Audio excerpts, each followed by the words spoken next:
Арыстан мен тышқан ертегісі. Ертеде орман патшасы арыстан болыпты. Бір күні орман патшасы арыстан қалың ұйқыда жатқан кезде бір тышқан ойнап үстінен жорғалап жүргенін сезіпті.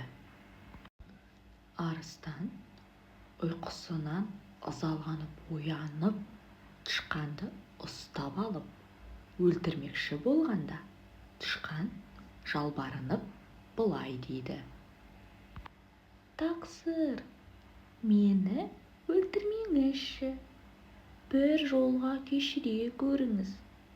Бір күні мен де бір қызметіңізге жарармын», деп айтады тышқан. Арыстан оның сөзіне күліп: «Сен өзің кішкентай бір тышқансың, менің қандай қызметіме жарамақсың», деп жаны ашып тышқанды қоя беріпті. Тышқан байғұс қуанып: «Арыстан досым», деп жүгіріп ойнап кете беріпті. Күндердің күнінде арыстан ойнап жүріп, аңшылардың құрған тұзағына түсіп қалыпты. Шарқ ұрып, тыпырлап, ақырып-бақырып жатса да тұзақтан құтыла алмапты.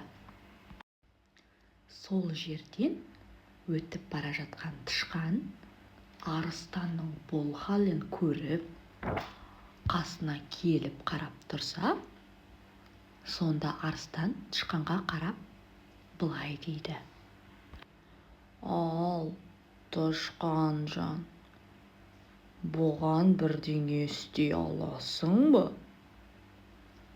Мені тұзақтан құтқара аласың ба?» дейді арыстан тышқанға.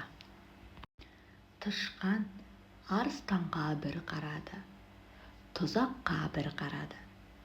Дереу бірден тістерімен тұзақтың жіптерін кеміріп қиып жіберді. Мінекей осылайша тышқан арыстанды тұзақтан құтқарыпты.